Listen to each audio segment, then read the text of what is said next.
Hello 8वीं class. आज की इस वीडियो में मैं 27 दिसंबर को होने वाला आपका संस्कृत विषय का अर्धवार्षिक परीक्षा का पेपर बताने जा रही हूँ। तो इसको आपको बहुत अच्छे से तैयार करना है, इसमें से आपके एग्जाम में ज़रूर आएगा। तो आप इसको अच्छे से तैयार करके जाएं। पहले मैं आपको पूरा पेपर दिखा देती हूँ, उसके बाद में आपको इसका सॉल्यूशन कवर करवाऊँगी। 5 नंबर के आपके ऑब्जेक्टिव टाइप हैं और 5 नंबर के ही आपके खाली स्थान। प्रश्न नंबर 11 से लेके 16 तक आपके 2 नंबर के आ रहे हैं और आगे प्रश्न क्रमांक 17 से आपके 3-3 मार्क्स के प्रश्न होंगे और प्रश्न नंबर 23 से लेकर के आगे जो भी आएंगे आपके 5-5 मार्क्स के होंगे।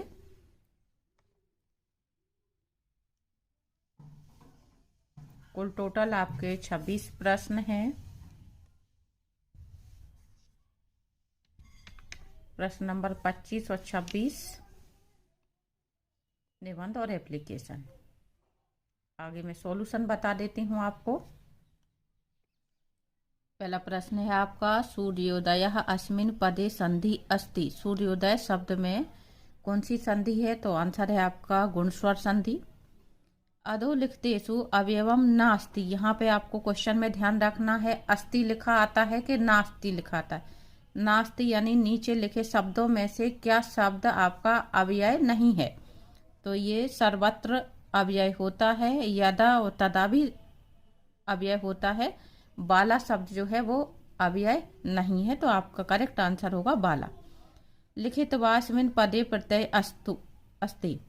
लिखित वा में कौन सा प्रत्यय है वो बताना है आपको। तो ये आपका आएगा कत्वा। ये काम स्प्रिंट है, आधा का आता है। गुरुत्वाकर्षणस्य सिद्धांतः प्रतिपादितः। गुरुत्वाकर्षण का सिद्धांत किसने प्रतिपादित किया है? तो जवाब है आपका वराहमिहिरेण।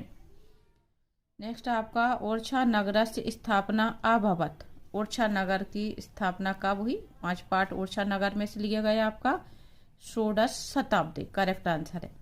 आगे हैं आपके खाली स्थान। आर्यभट्टः आसीत्। तो सही जवाब है आपका खगोल शास्त्र। शास्त्र नहीं होगा, यहाँ पे शास्त्र ही होगा।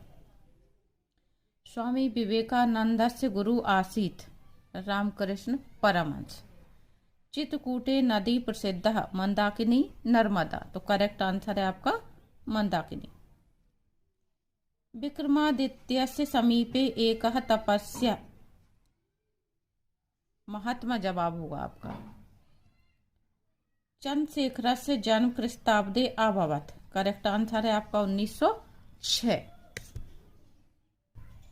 आपके एक पदेन उत्तर हैं आगे। प्रश्न नंबर 11 है, कस्मिन् न रमणीयम। तो जवाब होगा आपका भोग भवने न रमणीयम। भार्या कीदृशी भवेत्? प्रिय वादिनी।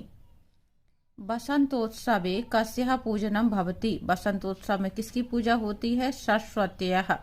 कस्या की जगह पे हम लिखेंगे सरस्वत्याः। चित्रकूटम कस्मिन् मंडले अस्ति। चित्रकूट किस मंडल में है? सतना मंडले। प्रश्न नंबर 15 आपका ग्रामर्स में से लिया जा रहा है, व्याकरण में से। द्वयो धातु रूपाणी निर्देशानुसारम लिखत। आपको 2 धातु रूप निर्देशानुसार लिखना है। यहाँ पे बताना है आपको बद धातु लटलाकार यानी वर्तमान काल प्रथम पुरुष। तीनों वचन बताने हैं, तो इसका हो जाएगा बदती बदतः बदंती। और सेव का हमें लटलकार यानी भविष्य काल बताना है, मध्यम पुरुष। तो ये आपके सेव से, सेव थे और सेव ध्वे।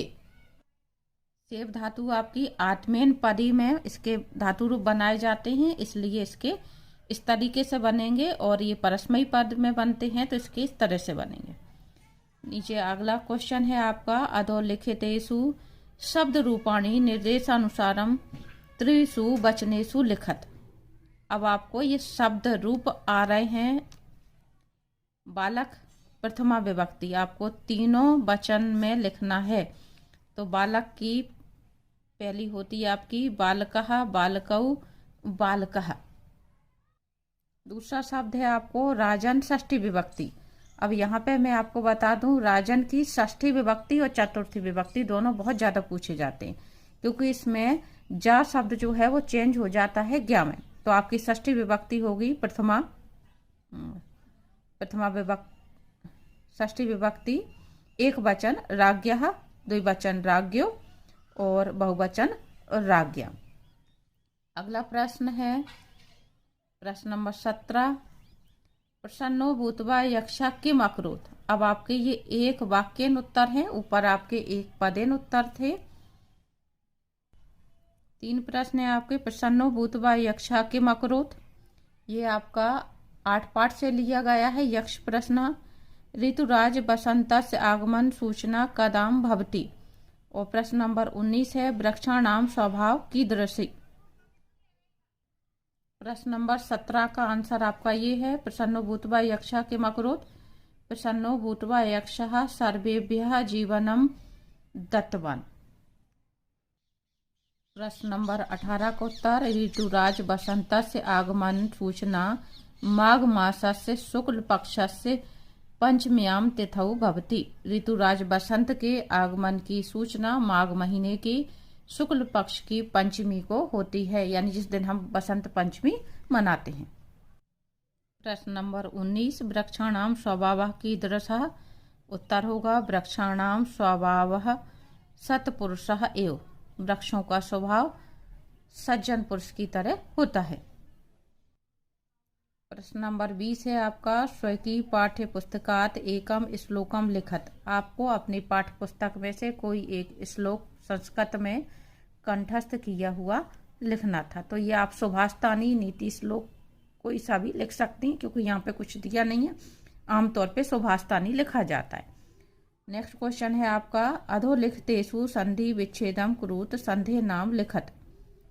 ये क्वेश्चन आपका यहाँ पे गलत मिसप्रिंट हुआ है, गलत छपा हुआ है, क्योंकि संधि आपके नीचे दी हुई है, वहां पर भी यही प्रश्न आ गया है। यहाँ पे आपको ये 3 संख्याएं दी हैं, इन तीनों संख्याओं को संस्कृत में लिखना है। प्रश्न नंबर 21 में जो आपको संख्याएं दी गई उनका उत्तर इस तरह से होगा, 28 को हम लिखते हैं अष्टाविंशति, 39 को हम लिखते हैं नवत्रिशंत और 14 को लिखते हैं चतुर्दश। आगे है आपकी संधियां, महेश, विद्यालय, अत्रेय। तो आपको इनका संधि विच्छेद और नाम बताना है। तो मैं आपको बता रही हूँ इनका उत्तर, महेशः महाधन ईशः, ये इसका विग्रह हो जाएगा और ये है गुण स्वर संधि। विद्यालय, विद्या प्लस आलय दीर्घ स्वर संधि। अत्रय, अत्र प्लस एव वृद्धि स्वर संधि। जब भी ऐ की मात्रा आती है हमेशा वृद्धि स्वर संधि होती है, औ की मात्रा होती है तो भी वृद्धि स्वर संधि ही होती है। अगला क्वेश्चन प्रश्न नंबर 23, अधोलिखितेषु गद्यांशम पठित्वा प्रश्नानाम उत्तराणि संस्कृत लिखत। ये आपको एक गद्यांश दिया जा रहा है, इसके क्वेश्चन के आंसर आपको बताना है। पहला प्रश्न है आपका, पर्यटकानां चित्रम कानि मोदयन्ति। दूसरा, केशवदासस्य कस्याः भाषायाः कवि अस्ति। तो इन दोनों के पहले मैं आंसर बता देती हूँ आपको। शुरू में ही आंसर दिया हुआ है, मम परिसरे एकम पुष्पोद्यानम वर्तते, तत्र विविध वर्णानि पुष्पाणि पर्यटकानां चित्रम मोदयन्ति।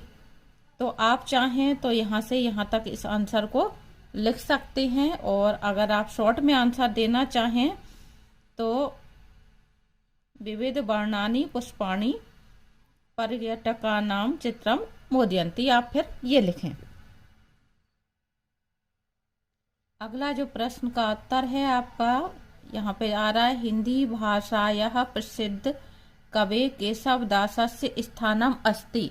तो सीधा सीधा आंसर नहीं है, आपको इसमें से चेंज करके लिखना पड़ेगा। केशवदासः कस्य भाषायाः कवि अस्ति। तो कस्य की जगह पे हम करेंगे हिंदी भाषायाः। नेक्स्ट क्वेश्चन है, सर्वाधिकम निर्माण कार्यम कदा अभवत्। प्रश्न नंबर 3 का उत्तर आपका यहाँ से आएगा, वरम सर्वाधिकम निर्माणम कार्यम महाराज वीर सिंह प्रथमस्त शासने अभवत। तो यहाँ से हम लिखेंगे क्वेश्चन के अनुसार सर्वाधिकम से। प्रश्न में से आप चेंज करके लिख सकते हैं। कदा की जगह महाराज वीर सिंह प्रथमस्य शासन काले। अगला प्रश्न है अन्यानि कानि दृष्टयानि स्थलानि सन्ति। अन्य कौन से स्थान देखने लायक हैं? तो इसका जवाब आपका यहाँ से आएगा अन्यानि अपि से लेकर के स्थलानि सन्ति तक। और नेक्स्ट क्वेश्चन है विराजते इत्यत्र कः उपसर्गः अस्ति। तो इसका जवाब है आपका बी। राजते शब्द अलग है और बी आपका उपसर्ग है, तो आपको उपसर्ग बताना है। नीचे फिर से आपका एक श्लोक दिया जा रहा है दारिद्र्यम कस्मिन नास्ति। तो आंसर आएगा आपका उद्योगे। उद्योगे नास्ति दारिद्र्यम। तो ये आपका यहाँ तक है, तो हम क्वेश्चन के अनुसार लिखेंगे दारिद्र्यम उद्योगे नास्ति। कस्य पातकम नास्ति जपतो। जपतो पातकम नास्ति। मौने किम नास्ति कलहो। और भयम कुत्र नास्ति जागृते। और अगला है उद्योगे इति शब्दस्य का विभक्ति अस्ति। आपको उद्योगे शब्द में विभक्ति बतानी है। तो इसमें आपकी सप्तमी विभक्ति होगी, क्योंकि स्थान सूचक शब्द सप्तमी में होते हैं। आगे हैं आपके दो पत्र। तो मैं ये पत्र आपको बता देती हूँ। और आगे दिए हैं आपके निबंध पुस्तकम उद्यानम धेनु मम विद्यालय। उम्मीद करती हूँ आपने ये पत्र याद किए होंगे। तो आप अपने माता पिता को अपनी पढ़ाई की सूचना के लिए इस तरह से पत्र लिख सकते हैं। और अवकाश के लिए आप प्रार्थना पत्र इस तरीके से लिख सकते हैं। आपको यहाँ पे नाम डेट वगैरह चेंज कर लेनी है अपने अनुसार। पुस्तकम का निबंध आप इस तरीके से कर सकते हैं। विद्यालय का और धेनु का निबंध।